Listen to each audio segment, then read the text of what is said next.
Hey, welcome. This is week 4. Now I'm going to go back. So, for those of you who are just coming into this for the first time and don't know what this is or what I'm even talking about, once again, this is the Expert SEO Masterclass channel. We talk everything about SEO. We're testing lots of things that are happening in 2023 since almost a year ago now. The helpful content update has happened and rolled out, but lots of other things have happened and changed. Of course, we have ChatGPT and all kinds of businesses, different software now integrating AI in some way, shape, or form. I'm going to get to that more specifically about how I've adopted or adjusted my SEO program strategy or my framework from a content standpoint, how I'm leveraging, not replacing me or any SEO on my team with AI, but augmenting what it is we're actually doing. It's only the smarter digital agencies that are leveraging AI in a smart way, in an intelligent way. And if you are an SEO or if you are a company working with an SEO, that has decided to sell content development purely by having either ChatGPT or some other AI 100% writing it, and it's not, it doesn't come from the human, and there's no human aspect. But even more than that, there's just no value. And then you're really doing your client a disservice, or you're not really helping that website in any way, shape, or form from a positive standpoint. And we know that Google does have its own way of thinking about it's not going to discount it because it's AI. At the end of the day, you know what's right. You know the content within your website, how good it is, how useful it is. If you're just pushing crap out, would you expect any of your potential clients reading your stuff to just say, hey, this is really brilliantly written, and I'm just gotta get in touch with this business because what they're saying here really resonates? And if it doesn't, you really shouldn't be putting it out there. You certainly should not be selling it to a client. So I just wanted to put that in place. As we're in week 4, again, I'm going to go through here just to kind of recap a little bit very quickly for you. We started week 1. I launched a website. It was a subdomain of my main domain, staff.bartoliconsulting.com. I launched it on, and actually built it prior, but really officially launched it on March 26th of this year. I'm using Elementor Pro. I've added a theme. I started with one. If you look at the first video, it's an ugly theme. But between week 1 and 2, I made a lot of adjustments and changes because I hated it. It was ugly. I am using limited amounts of plugins. Rank Math is one that I like to use in there. I am for hosting. I am using Cloudways for my hosting. Great company and highly recommend. And if you are using anything shared hosting like GoDaddy, Bluehost, and you're serious about your business, I would encourage you to look elsewhere. Certainly, I do recommend Cloudways, but there are other really great hosting platforms. So it is being hosted on Cloudways, and I am got Google Search Console connected up. I have added an XML sitemap. These are important things that you should be doing the first week, that you're building your website out and you're launching it. These are like basic things in place. I'm not talking about link building, notice here. All I'm talking about is getting the site up and putting in the most basic fundamental things that we need to have in there. Google Analytics 4, etc., right? So then we go into week 2, and I was checking SEMrush status. I looked at Google Search Console. I could see that the pages were indexed. Then I go to week 3 and I can see the status from, again, every week I'm looking at Google Search Console and I'm seeing week to week what's actually happening, of course, looking at analytics as well. And then in week 3, we started talking about the Pillar Blog Network. What is the Pillar Blog Network and what's next? And I'm going to show you that where I am with my writing this week. So Again, this is the experiment, which is called How Long Does It Take to Index and Rank a New Website in Google? And again, just remember, when it's a subdomain, in this situation or in any situation, a subdomain is a separate domain or separate website from your main domain. Google does not see it as one and the same. It is a separate website, effectively, from your main website. All right. So let's get this out of the way. Next, I want to talk about what your content brief is, because we talked last week about the pillar, what we have as our pillar. And again, I'll just bring that up for you just so you can see it really quickly. But my pillar is my marketing guide, and it lives in its own navigational section. You can see here the inbound marketing guide, and that's where it lives here navigationally. I've got a table of contents. This is, I forget now, it's roughly 3,600 words or something like that. So that is my guide. And now I'm building out my Knowledge Center. And in my Knowledge Center, as I mentioned previously, I'm going to have my YouTube videos. I've created a new YouTube channel for this subdomain because it's all geared to staffing agencies. Also, my podcast, that is going to be called The Candidate Pipeline, and the Candidate Pipeline podcast will be launching in June, and I'm going to get you more information about that if you're interested. I will make sure that I share more of that across with you here as well. Now I'm going to go back over and show you my content brief. I haven't fully fleshed it all out, although I always expect my SEO specialist to do this before we send it to the writers. But because I'm writing, I'm kind of doing both things here. I am really kind of titled it, this is my sub pillar. So again, this is going to be linked into this larger piece of content. So there's 3 sub pillars. I have decided on my sub pillar topic here that is going to be digital marketing strategy and plan for recruiting and staffing firms.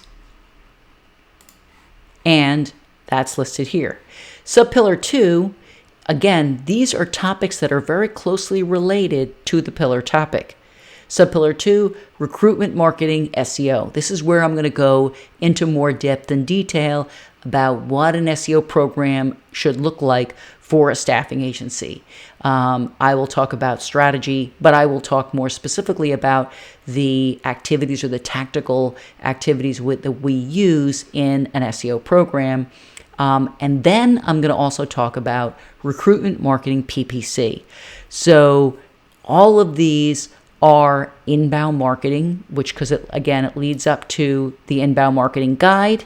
So these are the subtopics, 3 sub-pillar topics, digital marketing strategy and plan, then I'm also talking about recruitment marketing SEO and PPC. So I'll get more into the specifics around paid search and how paid and SEO work really well together. They do. And so I'm going to be talking about that as well.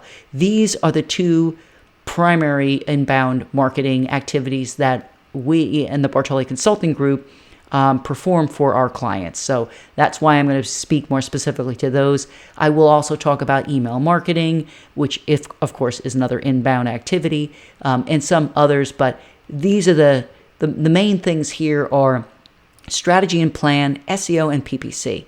So now, after that, and then you're going to see in the coming weeks beyond this, we're going to be talking more specifically about the supporting blog posts. I'm going to have 3 supporting blog posts pointing into each of these. So there'll be 3 for digital strategy, 3 for SEO, 3 for PPC, and then 3 that will go directly to the inbound marketing guide. And so there's a total of 12.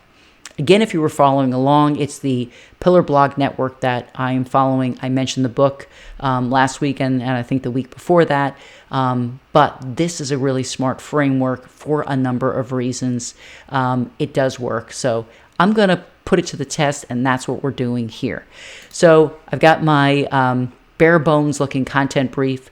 If you don't know what this is really, this is what you do before working with the writers. You want to make sure that you're doing any keyword research whether you're using Ahrefs or SEMrush to perform any of your keyword research, to kind of flesh out and identify what are the terms that we should be using as it relates to the specific topic. Now, I'm choosing digital marketing specific to the recruiting and staffing agency industry. There's not a great deal of SEO necessarily. There really is in some ways, but when I'm talking about marketing in a broad sense, I'm talking specifically about digital marketing, strategy, and planning for recruiting. I noticed recruitment marketing was far more searched. It was searched for a lot more than like SEO staffing or even digital marketing staffing. So I'm going to start using a lot more recruitment marketing, kind of playing along with those keywords to see how well they do. I will show you where and how I'll create my page title, meta description. But I make sure that I point out this is also not just for the writers, but also for my support team that's going to be implementing this blog post into the website, so they know where it will actually live. And I have not finished it here, but I will put the actual. I'll put the actual URL here. Whatever, I'll put something there, but it's going to live underneath the Knowledge Center.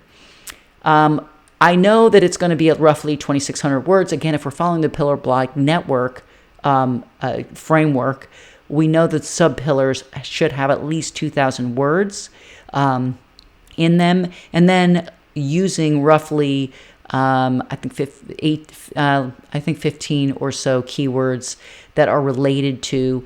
I don't really get hung up on that so much because of the different topics, ideas. So that's where we've got a main topic, and I'm not saying I have since changed using primary keyword and secondary keyword because I think it's more important to, instead of using keywords, because Google doesn't look at the keyword as the keyword, it looks at topics. So the main topic is digital marketing strategy. The supporting topics will be, and I'll show you that what the writing looks like so far. I'm going to make sure to include markup in here, which will be article schema markup. Again, because I'm writing this, I didn't fill all of this out. I know what it's going to be about. If I were to hand this off to a writer, I would have done the research to identify what the H1, H2s should be throughout the piece, and I would have noted those here. The internal link here is going up into the pillar, which is the guide that the inbound SEO guide that I created, and the call to action here. I haven't decided yet. It could be going to the actual get started, which is the only call to action in this website, is going to be the get started. And the get started really just takes them to book a call on my calendar. And so that's the purpose of that. So the marketing guide is going to be, I could have two calls to action. One, to click up into the inbound marketing guide to read more specifically about more inbound marketing for staffing agencies. And then I could also include a secondary call to action going to the Start Here page. So that's the content brief. As I said, I didn't flush it out in great detail because I'm doing the writing for this. And the tool I'm using to assist me in writing this, I did write a lot of this on my own, but I am using phrase.io to assist me in the writing of this. Now, as I said, you have to be smart about the way that you're using these tools. What you shouldn't be doing is just copy paste, and basically stealing all of these other websites' content. That's not how you do it. Also, I am not just copying over and then pasting in. I'll show you here as an example. If I just said, paste that in here, and then now I can just remove this and then just have, I could just have phrase, just go ahead and rewrite sentence by sentence and then just include that. In some instances, it may make sense to do that. Sometimes, in most cases, you should be, because when we think about EEAT from a Google standpoint, it's important to incorporate your experience in here. So if I were to include observing the staffing industry's competition, it is evident that the frequency of posts plays a crucial role.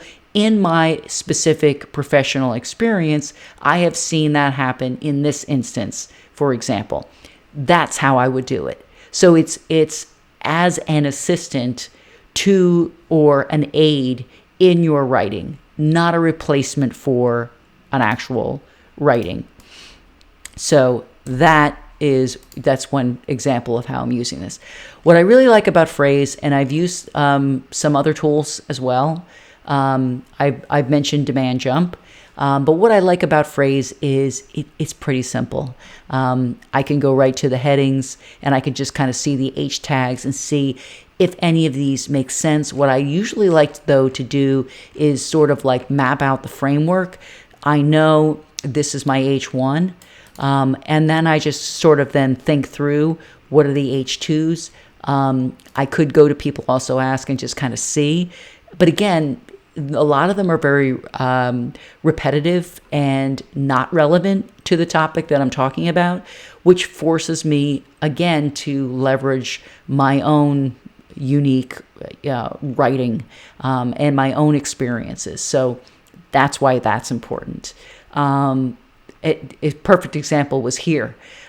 This was not anything I found in here, but I decided to go ahead and write about the difference between marketing strategy and tactics, because all too often there are so many that just confuse the two. A strategy is something like improved brand awareness, and the marketing tactic might be launching a pay-per-click ad campaign that's targeted to a specific geographic area that is a brand aware. It's just a brand campaign. That would be the tactic or the activity that supports that strategy. And I'm basically explaining that here. But I'm explaining it here because over the course of my professional career, I've had to explain this numerous times. And so I felt the need and felt it to be relevant to include that here. So that's why I did that here. Anyway, just so you see, this is where I'm at right now. I've got to finish this subpillar 1. Then I'm going to go on to subpillar 2, 3, get all my blog posts written. Nothing will be published until everything is done. I'm following the same publishing strategy that is outlined in the book. As I was talking to you about the Pillar Blog Network, you don't publish things piecemeal. It should be published as a network. So when we get to that stage, we'll go through and I'll show you exactly what that actually looks like. And then it'll be really cool to see exactly the output of that in the form of the analytics. Now, as I do every single week, or as I'm sharing with you week to week, we are in week 4. And this is what it looks like. So I'm actually going to put the date here. So we launched it, the 28th, I think I said. I believe that's what it was. It's 26th, okay. So I launched it on the 26th, okay. That was a Saturday. And this, I'm putting in, I'll put today's date in, which is actually the 20th, but so you can't do that in Search Console. You can do the day before. I'm doing the day before, which is the 19th. And this is what we got so far, right? We got so far 22 impressions, an average position of 38. And again, I don't get all crazy about this. I mentioned to you, I think it was last week, where Google is like, oh, wow, there's some content here. Maybe I will rank it position 4, and maybe I'll rank it 95, and now maybe I'll rank it 46th position. So it's very chaotic and very normal to see all of this. This is why it takes some time, and this is why it takes really good other content to link into it, to have some other content not only for your visitors, of course, first and foremost, but for the search engines to understand, oh, this is what you're talking about. And then as we publish this network of content, it's going to see we're talking about inbound marketing. We're talking specifically about the inbound marketing activities for staffing agencies, and those are SEO, pay-per-click, etc. We get into strategy, and we're starting to talk about all of these different topics that are related and interconnected. And so that's what we're going to do. Now, I noticed this week, we're now showing SEO for staffing agencies, 68th position, inbound marketing for staffing, that's 98th position, and what is inbound SEO for the staffing industry. So here's the pages. Once again, the guide. Now, this does not surprise me that this has got the most impressions, more so than the homepage does, because I also have this featured in my LinkedIn profile as a feature. So maybe it's getting some impression share there as well. Not necessarily from a Google standpoint, but more for I've got other relevant people maybe coming to my profile, clicking on that. So that could be that reason why. And then I also like to look at the countries. I know all of you are from around the world and you're coming from different places, but the majority of the impression share, again, no surprise, it's .com, is coming from the US, okay? Then we look at indexation. I told you I was removing a lot of pages that were part of the templates, and it's interesting because it looks like there's some that were found, and there could be others in there I just don't know about. I'm going to eventually do a better job, but eventually these will come out of the index. Some of them that should just really not be there.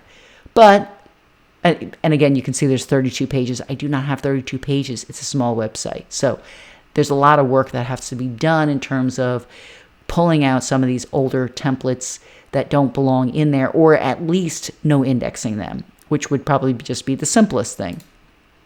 My sitemap last read was way back on April 7th, so you can see the last read time, because this is not, it's a brand new website. I'm not posting content in here every week yet, so you can see that it's Google is slow to come back and check to see what's going on here. So that was quite a while ago when it discovered the 8 pages. So this will be interesting to keep track of that. Now let's jump over to analytics. And again, I've got March 26th through April 20th. We can see there are 15 users, and it's kind of, again, all wacky, all over the place here. Acquisition. Let's see, number 1, what we're seeing here. Direct, again, people are going direct. A lot of that was me and some people on my team. Organic search, there were 17, which is, again, it's pretty impressive considering this thing's not even a month old yet. So that's pretty good. This, as I told you, I'm surprised it's not a little bit more, but it's basically showing that organic social, which could, as I said, be something that I had posted in my LinkedIn. So that's that so far. Pretty interesting stuff. But again, it will get far more interesting as the weeks and months go on, and as this website grows, and this will become more than this. And your organic search should definitely be more than the number of visitors coming directly to your website. This is one of my favorite SEO challenges that I like to work with clients. When we see something upside down like this, after they work with our team, it's the reverse. And so it doesn't matter the size of the company, but that's one of the things I like doing is getting more organic traffic to their website than less. That's it for this week. If you have any specific questions at all about what we've been doing in the last 4 weeks, drop them below. Again, if you wanted to see weeks 1, 2, and 3, I will link those here, but you can also see them in the channel. Subscribe so that every week you're going to get more information about where we are with this. Unlike the Kajabi experiment where I sort of started it and then dropped it, I'm going to continue with this one, I think, for a number of reasons. Testing, especially when it comes to your own website, is really critically important, and I would love to share that with you guys. But as I mentioned, if you have any questions or if there's something you want me to address, feel free to drop it in the comments, and I will address that. Thanks again for watching. I'll see you again in another week. And then I'm going to be taking 2 weeks off because I'm actually going to be traveling. But I may do a recording during that period just to keep up with the pace of what's going on here in this website. Thanks again for watching. Don't forget to subscribe, and I will see you next week.